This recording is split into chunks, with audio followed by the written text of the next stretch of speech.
They say I'm the best there is. But I sure as shit don't feel that way. Not now. Now that I'm the hunted. Now that I'm the prey.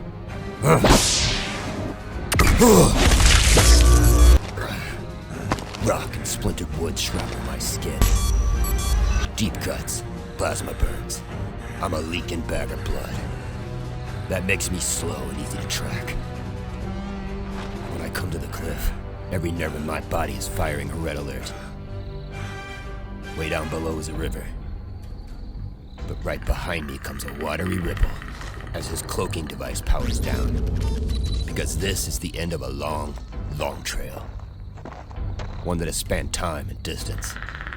And in these final moments of the hunt, he wants to be seen. He wants us to face each other, to recognize each other as predator and prey. When he rips out my spine.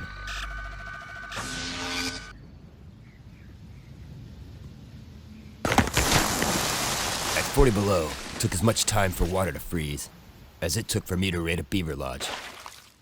Never understood the point of those traps, because I was never good at the whole patience thing. I could fetch $1 per hide back then, which I suppose translates to about 100 a day. Never cared much about the money, only took as much as I needed to survive. And this was the kind of work I preferred. Lonesome work, woods work that don't make you think too hard. And if killing was part of it, I was particularly good at that. The Northern Territory was a lawless frontier. You were on your own. That suited me fine. I never worried too much about the sub-zero winds or avalanches, the pissed-off moose, the charging grizzlies. It's people who concern me.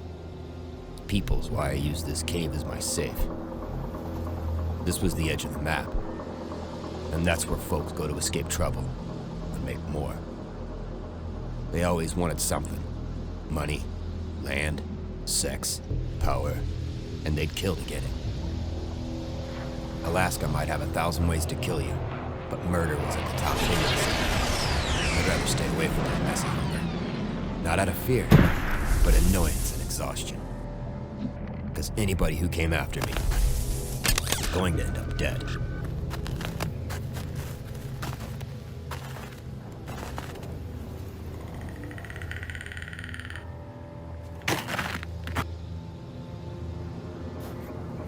I could smell a storm coming, so I headed into the outpost called Scar, deep in native Athabascan country.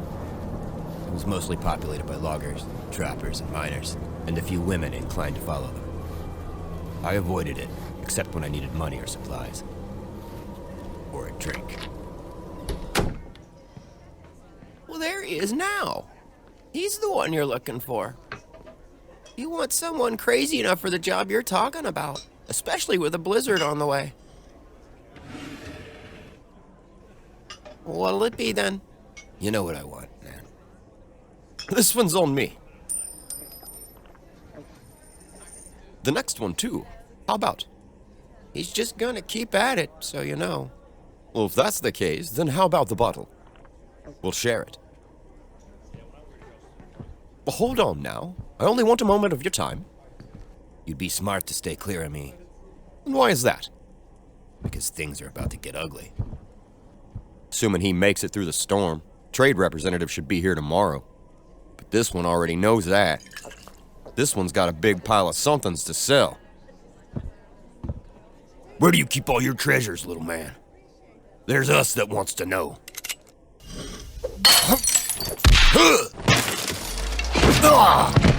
Trouble always had a way of finding me. And at one point or another, I had broken the bones of just about every man in Scar. I don't know if they wanted to see if they could beat me, or if a part of them wanted to be punished. I tried not to pop the claws in those days. The last thing I wanted was more hateful attention.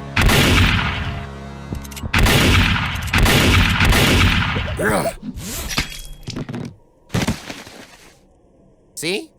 I fucking told you. You there! That was remarkable. Remarkable! You're exactly who I need. I'm desperate, you see. It's my son. He's been kidnapped. They're holding him for ransom. Please. I'm begging you.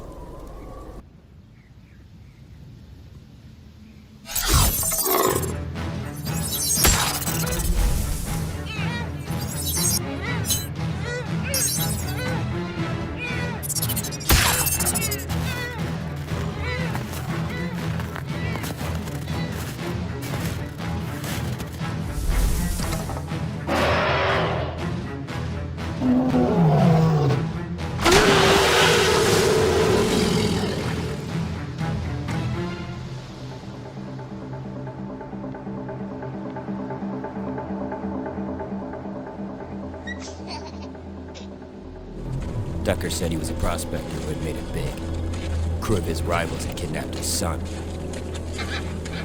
He was supposed to meet them in Scar in a few days. Time for the exchange.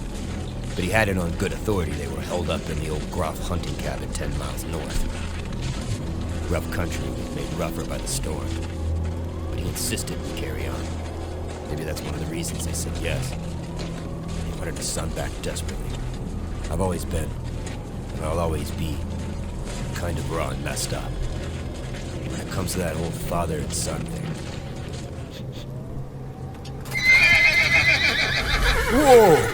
Whoa! Whoa! Damn it, no! What spooked them? Do you see something? What's wrong? What's wrong? It's a slaughterhouse in the woods, and the Athabascans were among the dead. My God! It was them. I tell you, it was the men we're after. It must have been. They're killers. They're monsters. The Athabascans were the only folks around here I actually liked. They taught me how to forage, and I thanked them with the occasional slab of venison or cut of salmon. They lived in harmony with nature, where everybody else seemed to come here to gobble up whatever they could, to cut a forest on the sawdust, to tear up the hills and rivers for gold, to kill, butcher.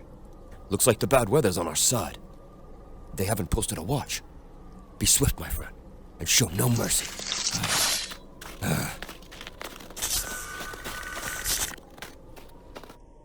Never been good at controlling my temper, but back then, rage could blind me. The kidnapped son, the slaughtered Athabascans. My blood roared through me lava hot. Where is he? Where's the... Where's the boy? Well, I suppose they're all my boys, in a way. They were all scamps and orphans like you. I hired them to do jobs for me. Nothing like that nasty bit of business in the woods. That was some enterprising freelancer. But I did a commission on a railroad robbery from them. The pay car contained $20,000 in cash and bonds. But they decided they didn't need me. So I've decided I no longer needed them.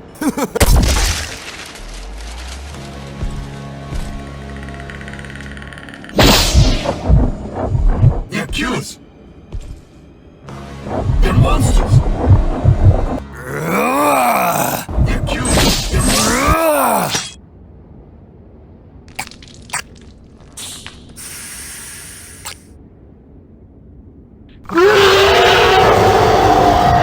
Whatever you are, I'm gonna carve the ugly off of you.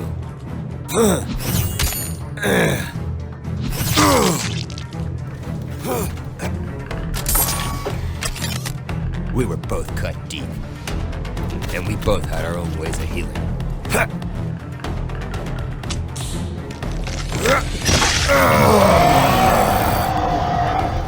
I was young, but I'd seen more than my share of blood and trouble. The thing, though, was on another level. I wasn't one to run from a fight. But I knew if I was going to win this one, I needed to move fast and think smart, or I'd be just another bloody ornament hung from a tree. Come on! Come and get it, you ugly fuck!